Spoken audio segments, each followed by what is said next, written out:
Sa ating pong binasa kanina, ang ating pong topic is, be a good example. Tayo po sa araw-araw nating ginagawa ay nagiging salamin ng ating kapwa. Kapwa-tao, kapwa manggagawa sa ubasang ito, kapwa mag-aaral sa mga nag-aaral, kapwa kamanggagawa sa mga nagtatrabaho. Sinasalamin po nila tayo kung anong klaseng tao, anong klaseng mga gawa, prinsipyo, pagkatao meron po tayo. Kaya, sayo man natin sa gusto, tayo ay sinasalaminan o tayo ay nakikita nila. Lalo na po tayo na mga naglilingkod sa Panginoon, ang mga hindi mananampalataya ay walang time para magbasa ng kabanalan ng salita ng Diyos. Kaya po, ang ginagawa nila, binabasa nila ang buhay natin. Sa pagbabasa nila ng kanilang sa pagbabasa nila sa ating bukas na aklat ng ating buhay sa kanila, ano kaya ang mababasa nila? Ito kaya ay mabuting halimbawa o masamang impluwensya na idudulot natin? Sa ating pong, sabi po sa Bible, sa pamamagitan ng ating gawa, tayo ay huhusgahan ng Panginoon. Kaya nga po, habang tayo ay naririto sa mundong ito, at angkin natin, taglay natin, ang limitasyon ng haba ng ating buhay. Umabot ka man ng 900 years, katulad ng si Matusalem, 969 years. Darating at darating pa rin ang kamatayan. 969. Mahaba na po yun, pero meron pa rin hangganan. Ganon din po ang buhay natin ngayon. Sabi po sa Psalms chapter 90 verse 10, ang buhay ng tao ay tinakda ng 70 years old. Bonus na raw kapag umabot ng 80 years old. Pero during the time of Moses, sinabi po 120 years. Kaya po si Moses is 120 years. Kahit na gaano kahaba ang buhay natin, tandaan po natin, mamamatay at mamamatay rin po tayo.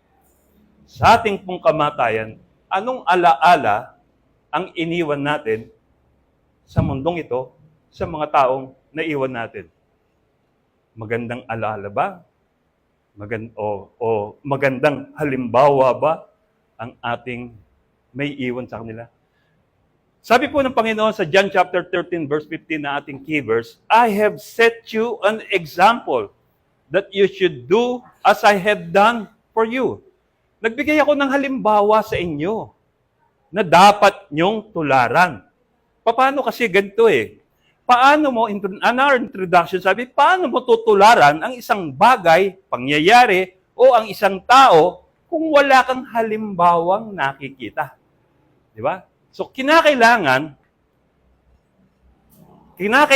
sa panggagaya o sa pagtulad natin sa mga tao, kailangan may pattern tayo. Meron tayong tinatawag na halimbawa. At itong halimbawa na to ay atin pong minsan na nagagaya. Alam niyo po, sabi, sa Genesis chapter 1 verse 1, sabi, God created heaven and earth. Tapos dinugtungan po ito, and everything is made in China. Bakit? Kasi itong China na to, dalubhasa sa mga panggagaya. Maraming pag sinabing pag made in China, imitation. Di ba? So, ganun, no? Maraming, lalo na sa mga kalakal nila, no? Kaya, mas lalo silang naging mayaman dahil sa lahat ng mga produkto nila is all purely imitation. Pati yung mga makinarya nila. Nung naalala ko po ng panahon ni Marcos, nung una yung tatay, marami siyang inopen niya ang ating bansa sa pagtatrabaho sa iba't ibang bansa. Nagpadala siya ng mga magagaling, mga dalubhasang mga manggagawa, lalo na sa China, at winelcome naman ng mga Chino o ng bansang China ang ating manggagawa. At doon tinuruan ng mga manggagawa nila ng kung paano gumawa ng magiging produktibo. Ngayon, marunong na sila. Tayo naman po, ang kanila pong sinasamantala. Alam ko po, tayong lahat aware sa nangyayari sa kanilang ginagawa na pananakop sa ating karagatan. Amen po ba? So ganito po, totoo po yan, kahit na hindi po kayo maganda, yun po ang katotohanan. Ngayon po, balikan po natin, no? Sinabi ng Panginoon sa atin, I have set you an example. Pinakita ko sa inyo ang magandang halimbawa na dapat ninyong yung tularan. Sabi, nagpakita ako ng magandang halimbawa sa inyo na kung saan ay dapat nating tularan. Alin po doon sa mga mabubuti niyang gawa ang ating pong dapat tularan. Sabi po, mga mabuting halimbawa ng mga alagad na ginaya nila, na tinularan nila sa ating Panginoong Hesus. Una po, sabi, halimbawa ng kasipagan. Sa ikalawang Tesalonica, Kabanata 3, talatang 9, sabi po dito ni Apostol Pablo sa mga taga-Tesalonica, ginawa namin ito hindi dahil wala kaming karapatang tumanggap ng tulong galing sa inyo, kundi para bigyan kayo ng halimbawa para sundin ninyo. Ano po ba rito yung halimbawa? Kung babasahin natin yung previous verse, yung mga nasa taas ng mga verses, ano po bang mga halimbawa ang tinutukoy rito ni Apostol Pablo? Hindi sila umasa sa iba. Paano? Nagtrabaho sila. Habang nagtatrabaho sila, habang naglilingkod sila sa Panginoon, nagtatrabaho sila para hindi sila maging pabigat sa mga miyembro. So, yun po ang halimbawa na tinutukoy rito ni Apostol Pablo. Ikalawa, hindi sila naging pabigat sa mga miyembro. Kung hindi, ang kanilang pinagkakakitaan ay ibinabahagi nila sa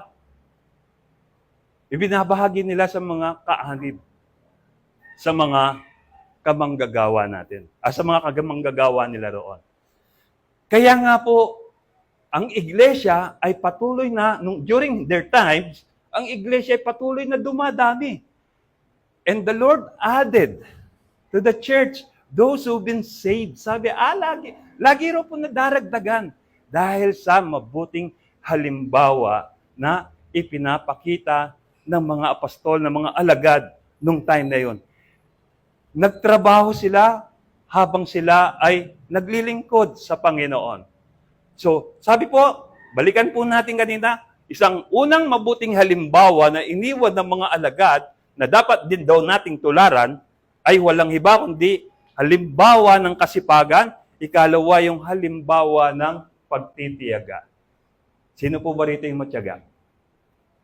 Wala po matyaga.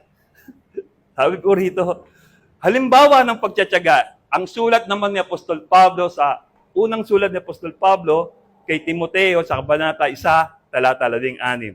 Ito po yung mga supporting verse ko po para po hindi po iparamdam sa inyo. Ito po yung hindi ko sabi-sabi lang. Kung hindi ito ay galing sa Biblia, meron po tayong pinanghahawakang katotohanan buhat sa Biblia. Sabi po sa unang Timoteo, Kabanata 1, talatang 16, ngunit kinaawaan ako ng Diyos para maipakita ni Jesucristo sa pamamagitan ko kung gaano siya katyaga sa mga makasalanan.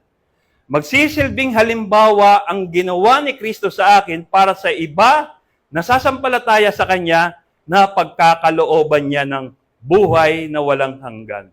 Anong uri daw po ng halimbawa ang iniwan dito na ginagaya ni Apostol Pablo na ginawa ng Panginoong Hesus? Ito po yung halimbawa ng pagtsatsaga. Kanina natanong po sa inyo, sino po ba rito yung patuloy na nagtsatsaga? Alam niyo po, sa paglilingkod natin sa Panginoon, minsan talaga, parang ramdam mo nakakapagod. Parang ramdam mo minsan, parang ikaw na lang ang kumikilos. Parang pakiramdam mo, hindi ka nakikitaan ng iyong pagpapagal. Parang baliwala yung pagod mo.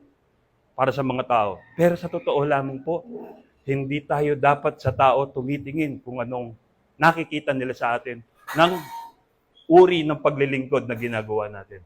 Ito po'y walang iba kundi ang Panginoon ang nakakasiyasat ng laman ng ating mga puso. Kaya po sabi, maging mabuti kang halimbawa ng pagtitiyaga, lalo na sa pakikisalamuha sa mga makasalanan. Nakakalungkot lamang pong isipin, ano po, minsan porke alam natin na ang ating kapwa ay nagkukulang, ang ating kamanggagawa rito sa iglesia ay nagkukulang, hindi na nagiging kalamo, hindi na nagiging aktibo. It's about time para layuan siya? No. Dapat nga lalo mang pinapollow up eh. Sino po ba rito yung nagpa-follow up sa mga hindi na nag-a-attend dito sa church? Ang sabi, maging matyaga ka eh. Ngayon, kalimbawa, yung mga kamanggagawa natin dito, hindi na natin nakikita. Ahayaan na lang ba natin sila? Hindi ba natin sila dadalawin sa kanilang mga bahay? Follow up? Sabi, maging matyaga ka sa pakikisalamuha sa makasalanan. Paano matutuwid?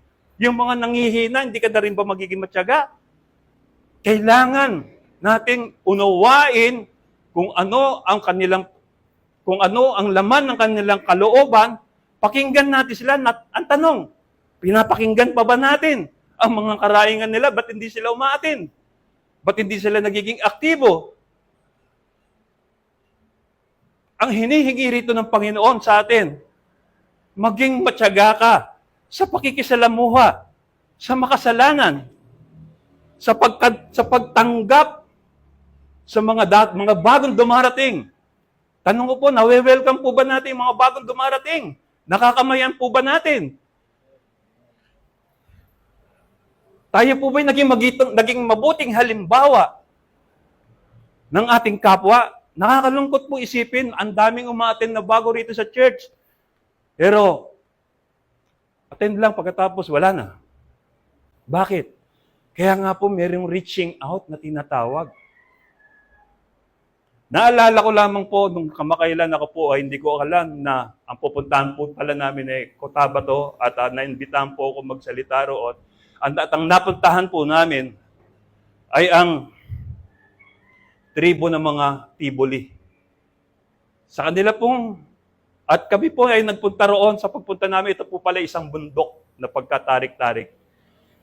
At kami, pagbaba namin dun sa paanan ng bundok ay sinundo kami ng mga motor. Ang tawag nila ay habal-habal. Ang gagaling nilang magmaneho. Talagang kahit na lubak-lubak, bato-bato, maraming makitid ang daan, ay talagang naihatid kami ng maayos. Mabilis pa rin sila magpatakbo. Sa totoo lamang po ako'y lulan-lula na nung time na yon sa akin pong pagsakay. Pero kahit na nakakatakot na parang napakamapanganib ang pagpunta namin doon, nakita ko po yung ngiti at galak sa pagsalubong ng mga tribong ito sa amin. Parang naibsan yung takot ko, yung pangamba ko, paano pa ako bababa na ito kung sakali. Nakita ko po dahil sa napalitan yung worries ko ng galak ng pagsalubong nila sa amin. At nung kami ay maghihiwalay na, nandun pa rin yung kalungkutan nila. At ang mga pag-asa nila na, mga bilin nila sa amin na, balik kayo balik kayo, gusto namin kayo ulit makasama. Ganito din po ba sa ating church? Dapat nga po tayo na nakakakilala, mga leader ng church, nasa atin po yung unang magandang halimbawa na ipinapakita natin sa mga miyembro. Sabi, maging matyaga ka sa pakikisalamuha sa makasalanan at sa pagkaawa. Kasi yung tungo ng mga makasalanan to, alam niyo naman direksyon nila, impyerno Na-share na po ba natin yung mga kakilala natin, yung mga kamanggagawa natin, katrabaho natin, yung mga nag-aaral, yung mga kakaiskwela nyo? Na-share niyo na ba ng Word of God? Yung mga kapitbahay natin, na-share na ba natin? Yung mga taong miyembro ng church na matagal nang hindi umaattend, nabisita niyo na ba? Na-follow up nyo na ba? Nalaman, inabot nyo na ba? Naipag-pray nyo ba ang tahanan nila? Ganito po ang ginawa ng Panginoong Yesus. Kahit na siya ay hinatulan ng mga relihiyosong tao na ang taong ito ay nakikisalamuha sa makasalanan. Tandaan po natin, ano po ba ang unang layunin ng Panginoon Yesus? Sabi niya, naparito, I have come. Hindi para sa matuwid, kundi sa mga makasalanan. So yun po. At ikatlo po mga halimbawa na iniwan sa atin ng Panginoon na tinutularan ng mga alagad na dapat din nating tularan ay yung halimbawa ng pagkamakatao.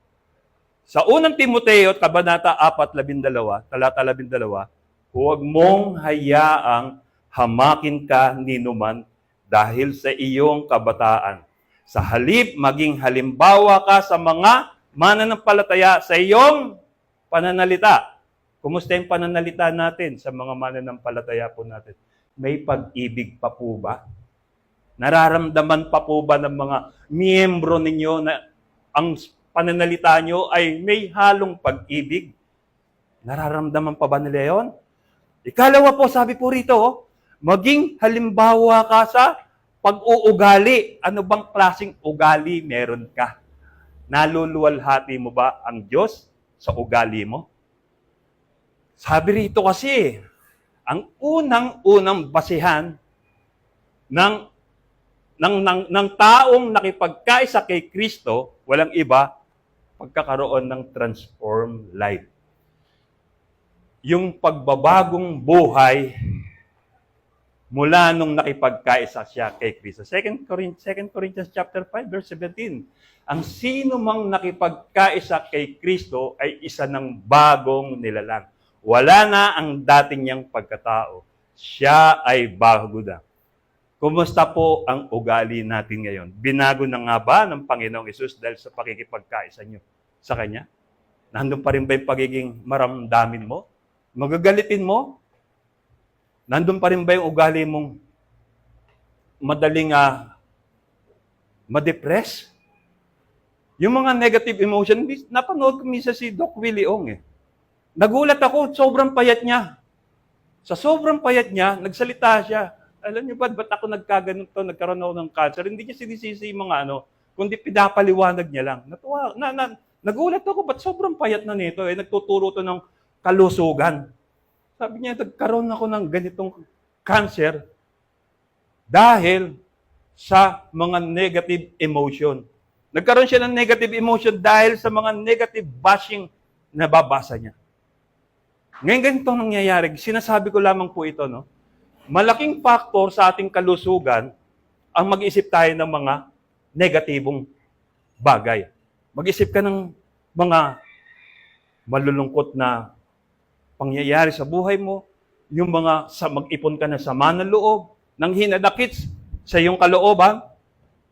Ipunin mo lahat yan, pero tandaan mo, hihina ang immune system mo at magwe-welcome ito ng mga karamdaman katulad po ng paliwanag ni Doc Willie Ong. Nagkaroon ako ng ganito because of negative emotion. So may masamang epekto rin po pala ang pag-iisip ng hindi maganda, yung negative thinking. So ganito po, no? Maging halimbawa ka rin sa pananampalataya. Anong klaseng pananampalataya ba ang ipinapakita mo sa mga miyembro mo, sa mga kaanib mo, o sa kaanib ng iglesia? Anong klaseng halimbawa ba? Ito ba'y pinapakita mo yung may malinis kang uri ng pamumuhay? Yun ang kasi yung request eh. Yung sinasabi, di ba?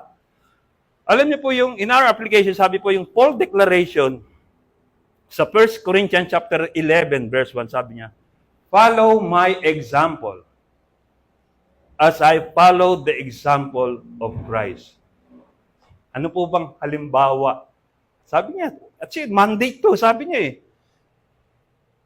Tularan yung halimbawa ko. Kasi alam niyo po, sa buhay natin, masasabi mo lamang na dapat kang tularan kapag talagang alam mo at maganda ang relasyon mo sa Panginoon. Yun lang ay dapat ng tularan yung pagkakaroon ng mabuting kaugnayan sa Panginoon ay isa nang pwede mo nang sabihin na dapat kang tularan. Pero ito si Apostol Pablo, hindi niya naman hinihiling na sa pagtulad sa kanya, magpabilanggo ka rin. Magpapalo ka rin sa bilangguan. Hindi niya naman hinihiling yun. Ang hinihiling niya rito, tularan ninyo ang halimbawa na ipinakita ko sa inyo sa pamamagitan ng pagtitiis, pagtitiyaga, pagpapakumbaba, pag-abot sa mga sa mga Gentiles, nation, yung pag-abot sa mga hindi sumasampalataya, yun pong hinihingi niyan dapat tularan. Na kung saan ay ginawa rin naman ng ating Panginoong Hesus sa atin, na kung saan, kahit na siya ay, kahit na alam niyang papatayin siya, ng mga tao, hahamaking dudustayin, focus siya sa kanyang misyon na iligtas, ilapit ang mga tao sa Ama. Sapagkat minsan nang nawalay at patuloy na pinaghihiwalay ng kasalanan ang tao sa Diyos. Kaya anong mission niya? Etong kasalanan ito ay gibain, alisin sa mga tao, pero sa pamamagitan naman ng initiative ng mga tao na ihingi at tanggapin si Jesus yung offer niyang sacrifice para tayo ay maligtas. Sabi niya, halimbawa rin po ng ating ng pagiging makatao ay yung iniwan niyang kwento, halimbawa o yung isang parable na iniwan niya sa chapter 10 verse 37 ng Luke. Ito po yung pangyayari na merong isang manlalakbay. Merong isang manlalakbay na ang tawag dito ay para bang salita natin ay hinold up, ano ba yung salitang ano yun? Meron para bang na kung saan ay tinambangan. Yan, salamat sa Lord. Tinambangan ng mga tulisan. Pinagnakawan, hindi pa natuwa, binugbog, at halos patay na nung kanilang iniwan. Nakahundusay sa kalsada at talagang helpless, so much helpless. Dumaan ng isang pariseo. Pag sinabing pariseo, ito yung mga taong naglilingkod sa Diyos, yung mga taong maka-Diyos, nagtuturo ng kabanalan. Ito yung mga taong sa tingin nila, sila yung pinili ng Diyos. So, nakita nila, dumaan siya, nakita niya yung may nakahandusay, iniwasan niya yung taong nangangailangan ng tulong. Pangalawa naman yung Levites. Alam niyo po yung Levites, sila yung sa lahi ni Jacob, sila yung pinili ng Diyos na maglilingkod sa Diyos. Yung lahi nila. Kaya wala po silang lupain. Kaya sila ang binigyan ng karapatan, yung lahi nila na maglilingkod sa Diyos. Na dumaan din yung Levites, pero iniwasan din, nag-iba siya ng daan. Hindi niya tinulungan yung helpless na tao na yun. Pero dumating yung isang Samaritano. Alam niyo po yung Samaritano na itinuturing ng mga Israelita na ito raw po yung parang mababang uri ng Israelita, ganon. Kaya po nangyari, itong Samaritanong ito dumaan, nakita niya yung binugbog na nakahandusay. Alam niyo, naawa siya. Sa kanyang pagkaawa, nilinis niya yung sugat. At yung kanyang alak ay talagang pinamuna sa kanyang mga sugat. At hindi pa nakontento. Alam niyo po ba kung ginawa ng Samaritano? Pumunta po siya sa mga bahay panuluyan. Yung salita natin ngayon, yung hotel or mga dormitory, ganon, dinala niya ron. At ang sabi, alagaan daw yung binugbog na tao. Pagkatapos ay, kung ano magiging gastusin, babalik siya at babayaran niya. Ano ng Panginoon? Sa Luke chapter 10, verse 37, the expert said, the one who was kind enough to help him, Jesus told him, go and imitate his example. Gayahin daw natin, o ng mga alagad, nung nakausap niya, nakusan, ay tayo rin naman. gayahin din daw dapat natin yung halimbawang ginawa ng ng Samaritanong ito sa taong nangangailangan ng tulong. Kumusta po ang ating pong buhay Kristiyano? Tayo po ba'y katulad ng Pariseo na umiiwas sa mga taong nangangailangan ng tulong? Tayo rin po ba'y katulad ng Levita na hinirang ng Diyos para maglingkod sa Kanya, na umiwas din sa taong nangangailangan ng tulong? O yung isang mababang uri ng tao na kinikilala nila na may malasakit, may pagmamahal at pag-aaruga sa taong nangangailangan. Bakit po ba tayo tinawag ng Panginoon? Bakit po kaya tayo pinili ng Diyos? Ito po yung tanong eh. Bakit po kaya? Sabi ng Panginoon di ba? Before the foundation of the world, He chose us. Pinili niya na tayo. Ibig sabihin, hindi pa tayo nililikha, taglay-taglay na ng Panginoon, ang purpose niya in creating us. Ngayon, nandito na tayo sa tamang kaisipan, sa tamang pag-uugali, tamang kaugnayan sa Panginoon. Ano po ba ang halimbawang ipinapakita natin sa mga tao? Tayo po ba'y katulad ng Samaritanong yon na may malasakit sa mga tao na nangangailangan ng tulong? Ang dami pa po mga taong hindi pa nakakakilala sa Panginoon. Ngayon po ganito, no? Kahit marami rin pong mga taong hindi pa nakakakilala sa Panginoon, marami rin pong taong nakakakilala sa Panginoon na nangangailangan ding abutin at nangangailangan din ng encouragement. Ang tanong ko lang po, nag-e-encourage pa po ba tayo? Hindi encourage pa po ba natin ng mga taong ito?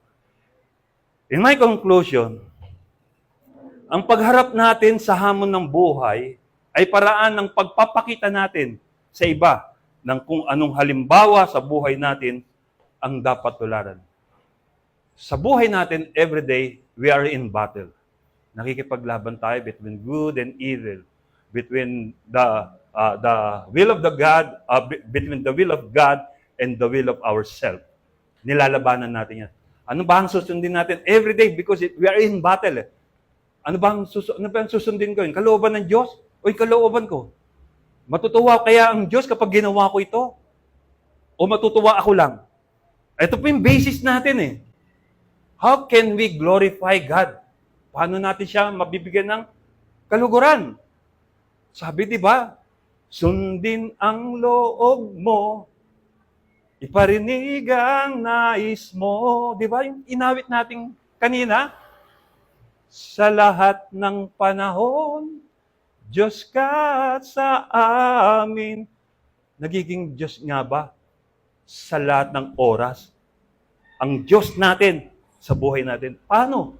Pag sinabing Diyos, yung siya ba ang nasusunod sa mga ginagawa natin?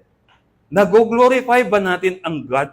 Sabi, sa pagharap natin sa hamon ng buhay, punong-puno ito ng challenges. Our life is full of challenges.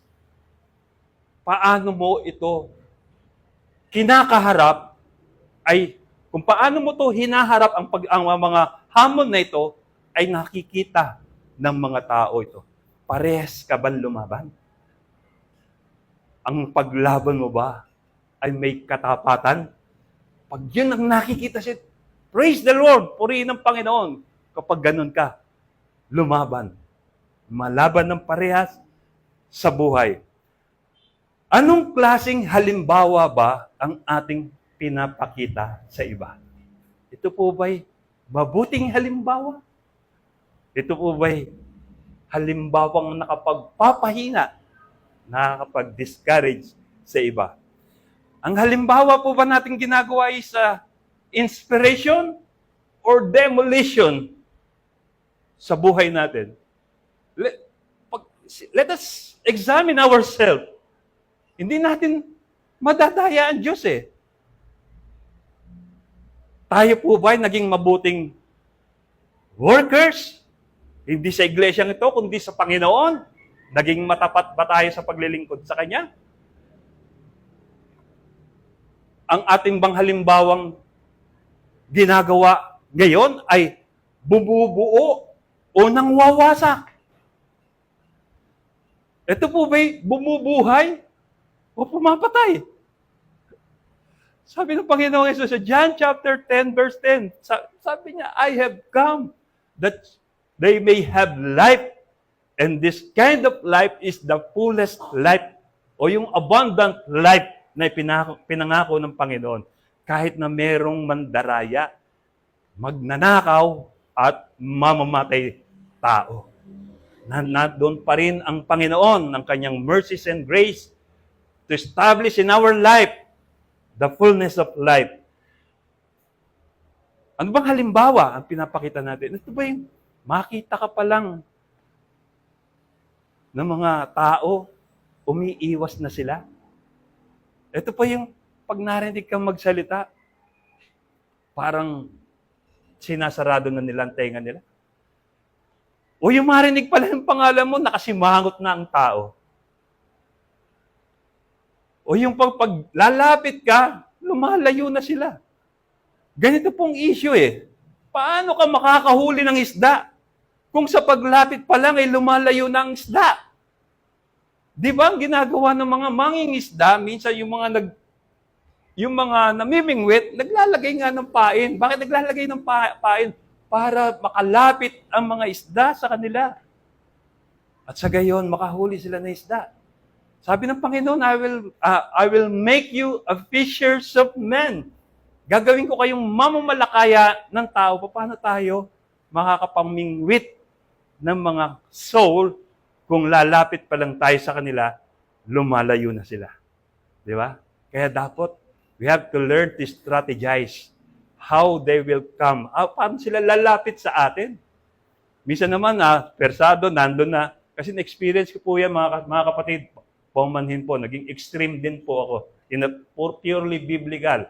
Ang mga pinangahawakan ko, sineshare ko sa kanila. Tama naman po yun. Pero hindi natin sila maabot ng ganun agad eh. Extreme ka agad tayo, samantalang unbeliever pa sila. Paano ka maintindihan ng langgam? Paano ka maiintindihan kung hindi ka magiging langgam?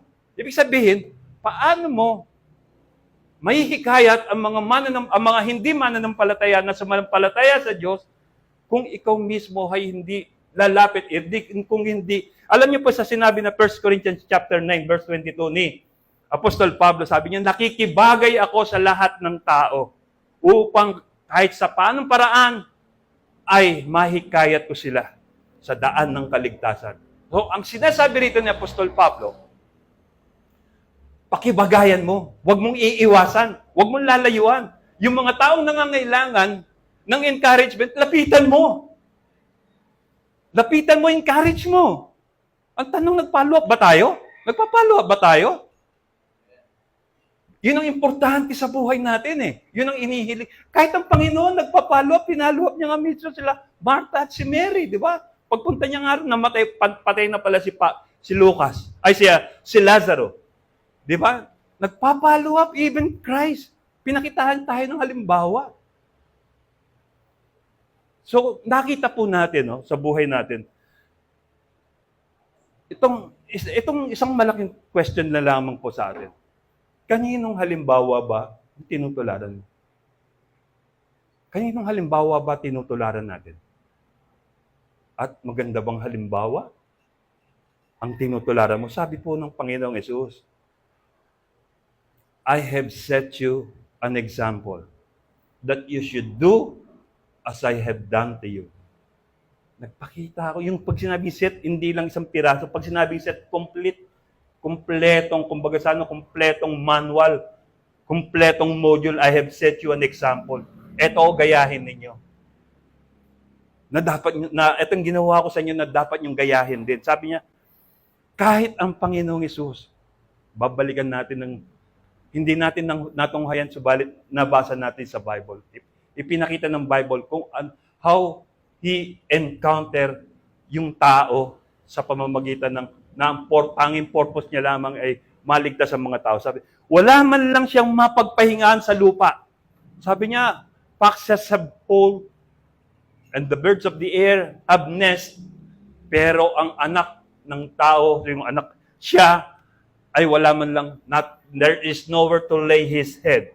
Wala man lang mapagpahinga. Wala man lang mapagpahingahan sa lupa, pero pag-aari niya daigdig. Amen? Yun ang Diyos eh. Yun ang ating Panginoong Jesus. Hindi niya pinagsiksikan ng sarili niya na, akin to, ako may likha niya itong mundong ito. O, dapat niyo ako sambahin. Hindi niya ginawang ganun eh. Bumaba siya sa langit, hinubad niya ang pagka-Diyos niya, at namuhay sa piling natin. At nagpakumbaba. Sa kanyang pagpapakumbaba, ipinakita niya ang mabuting halimbawa na dapat nating tularan. Siya'y Panginoon ng lahat, pero naglilingkod sa lahat. Amen? Ang Panginoon ng lahat, Lord of Lords, pero naglilingkod sa lahat. Pinakamababang uri ng paglilingkod, pag-uugas ng paa. Hinugasan niya yung paa ng mga alagad niya, yung mga estudyante niya. Ibig sabihin, nagpapakumbaba talaga even our Lord Jesus Christ. Nagpakumbaba siya. So, ito ba'y pangit na halimbawa? Di ba napakadakilang halimbawa? Kaya mo bang ugasan yung pasmadong paa ng kasama mo? O yung nangangamoy na paa ng kamanggagawa mo, kaya mo linisin? Hindi. Ang ibig sabihin lang po rito yung the highest form of humility, of humbleness, gawin natin tulad ng ginawa ng Panginoong Yesus. Bumubuhay ng mga patay, pero pinapatay ng mga buhay. Nakakalungkot, no? Ulitin ko lamang po, no? Ang Panginoong Yesus nagpakita alang beses na bumuhay ng mga patay. Pero yung mga buhay, patuloy siyang pinapatay. Sa kanilang puso't isipan, sa pamamagitan ng paglimot, akala po ba natin kapag tayo'y nag-iisa lang at mayroon tayong ginagawa, akala natin walang nakakakita sa atin? Kitang-kita tayo ng Diyos. Even in a very wide screen of His vision. Ganun po ang Panginoon natin. Ngayon po mga kapatid, gusto ko lang iwan sa inyo ang isang hamon. Magiging na lang ang buhay natin. Konti na lang ilalagay natin sa mundo. Gawin na natin kung ano yung tama. Kalimutan muna natin yung mga pride natin. Alam niyo po yung mga pride na yan, yan ang minsan nagiging hadlang sa paglilingkod natin sa Panginoon. Yun yung nagpapahiwalay sa paglilingkod natin sa Panginoon. Yun ang sumisira sa pananampalataya natin. Limutin na natin yung pride natin. Ibigay natin sa Diyos. Sabi nga niya sorry po na hindi po to bagong hindi ko po siya pinopromote, si Eli Soriano. Kapag nasumpungan mo na yung mabuti, gawin mo na agad. Huwag ka nang magpatumpik-tumpik. Gawin mo kaagad pag pinaisip ng Diyos sa iyo. Si nangangailangan ng follow-up mo. Dahil meron siyang sasabihin na ikaw ang gagamitin para ipasabi sa kanya to encourage him or her. Kaya po mga kapatid, sa mga sandaling ito, siyasatin natin ang ating sarili. May I invite everyone to rise up. Tayo po lahat ay tumayo. At tayo po'y manalangin. Saliksikin natin sa mga sandaling ito, laman ng ating pong isip. Alam niyo po, kitang-kita tayo ng Panginoon. Kitang-kita tayo ng Diyos. Sa totoo nga lang po, bago pa natin banggitin sa panalangin, mga sasabihin natin, alam na ng Diyos yan. Kaya ito po yung pagkakataon, linisin natin laman ng ating isipan. Laman ng ating mga puso. Ano man dito ang bagay na hindi nakalulugod sa ating Panginoon, isuko natin sa Panginoon. Alin man dito ang bagay na nakapag-grieve, nakakapagpighati ng Santong Espiritu sa atin, ibigay natin sa Panginoon, isuko natin sa Panginoon. Sapagkat ang nais ng Diyos sa ating mga buhay ngayon ay magkaroon tayo ng pusong dalisay, pusong tapat na sa Kanya'y nagmamahal. undivided heart. Hallelujah.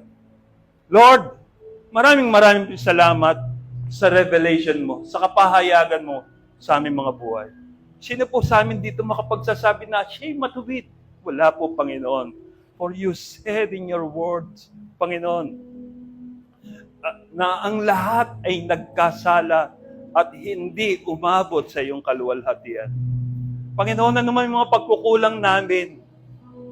Ano man yung bagay na iniutos mo sa amin na hindi namin nagampanan, Panginoon, ito po kami nagpapakumbaba. Nagsusumamo sa inyo, patawarin mo po kami, Lord God. At Lord, give us another chance, Panginoon, na maipadama po namin sa inyo ang katapatan ng aming paglilingkod sa iyo, Lord.